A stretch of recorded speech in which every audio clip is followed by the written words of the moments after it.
Travelers tahu nggak sih kalau data seperti Core PPI atau CPI bisa jadi petunjuk awal arah kebijakan Bank Sentral? Selamat datang di Dimex Forex Insight, tempat di mana kita akan membahas data serta peristiwa penting yang paling berpengaruh di pasar forex. Dalam beberapa hari ke depan akan ada sederet rilis data penting seperti Core PPI AS, CPI Inggris, hingga laporan GDP dan retail sales yang siap mengguncang market. Nah, sebelum kita mulai, perkenalkan saya Anissa, host Anda hari ini. Dan tentunya saya tidak sendiri, saya ditemani oleh salah satu mentor favorit kita semua, yaitu Miss Melina. Halo Miss Melin. Halo. Oke, mungkin kita langsung aja ya Miss ke pertanyaan. Boleh. Oke, untuk pertanyaan pertama, apa sih dampak dari rilis data Core PPI month per month terhadap USD? Oke, Core PPI month per month mengukur inflasi dari sisi produsen. Jadi data ini sering dianggap leading indikator untuk CPI. Kalau hasilnya lebih tinggi dari ekspektasi, prediksinya plus 0,2%, USD bisa menguat karena pasar memprediksi The Fed bakal terus agresif menaikkan suku bunga. Dan sebaliknya, jika lebih rendah dari ekspektasi, USD mungkin melemah karena pasar mulai ragu dengan potensi kenaikan suku bunga lebih lanjut. Dampaknya bisa kita lihat di SAU USD, di mana emas bisa naik kalau USD melemah. Oke, pertanyaan kedua, mengapa data CPI year per year di Inggris penting bagi trader GBP? Oke, CPI year per year adalah indikator utama inflasi yang sering jadi panduan Bank of England atau BOE untuk menentukan kebijakan moneter. Prediksinya saat ini ada 6,4%, sebelumnya 6,7%. Kalau hasilnya di atas prediksi, GBP USD bisa naik karena pasar mengantisipasi kenaikan suku bunga lebih lanjut dari BOE. Tapi kalau lebih rendah dari prediksi, pasar bisa beralih ke aset lain dan GBP mungkin melemah. Data ini sering menjadi acuan trader untuk memproyeksikan volatilitas jangka pendek dari GBP USD.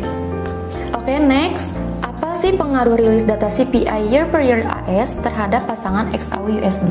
CPI year per year AS yang diprediksi berada di 3,6% yang sebelumnya 3,7% akan memberikan gambaran inflasi terbaru. Kalau hasilnya lebih tinggi dari ekspektasi, USD bisa menguat karena pasar lebih percaya The Fed akan tetap hawkish, sehingga SAU USD cenderung melemah. Sebaliknya, jika data lebih rendah dari ekspektasi, emas berpeluang naik karena sentimen safe haven meningkat.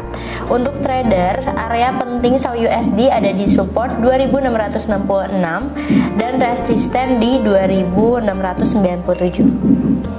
Oke, pertanyaan keempat, bagaimana data unemployment rate Australia berdampak pada AUD USD? Oke, tingkat pengangguran Australia diproyeksikan tetap di 3,67%. Kalau hasilnya lebih rendah, AUD USD kemungkinan naik karena pasar percaya ekonomi Australia tetap kuat. Dan Reserve Bank of Australia atau RBA bisa mempertahankan kebijakan ketatnya. Namun, jika datanya lebih tinggi, AUD bisa melemah karena investor khawatir ekonomi Australia mulai melambat. Data ini juga bisa dilihat bareng dengan employment change untuk melihat tren pasar tenaga kerja secara keseluruhan. Oke, next. Mengapa data GDP Inggris menjadi fokus pasar? GDP Inggris adalah indikator utama untuk menilai pertumbuhan ekonomi.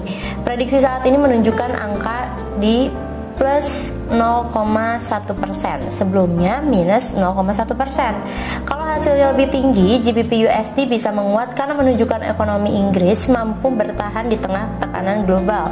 Namun, jika hasilnya negatif, pasar bisa mulai menjual GBP karena ada kekhawatiran resesi. Trader biasanya mengkombinasikan data GDP dengan CPI untuk menentukan bias tren di pasangan GBP USD. Oke, pertanyaan selanjutnya, bagaimana berita kebakaran hutan dapat mempengaruhi pasar nih, Miss? Oke, kebakaran besar di Los Angeles kemarin bisa mempengaruhi sentimen pasar secara global, terutama dengan mendorong peralihan ke aset safe haven seperti emas atau yen Jepang. Saham perusahaan asuransi atau properti lokal bisa tertekan karena resiko kerugian yang sangat besar.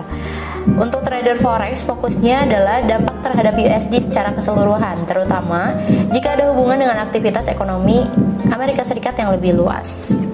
Oke, terakhir nih Miss, apa trading plan terbaik untuk XAU USD di minggu ini nih Miss?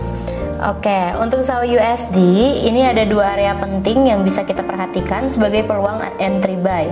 Yang pertama adalah buyer zone-nya, opsinya di area 2660 sampai 2670 yang merupakan support kuat berdasarkan pergerakan sebelumnya.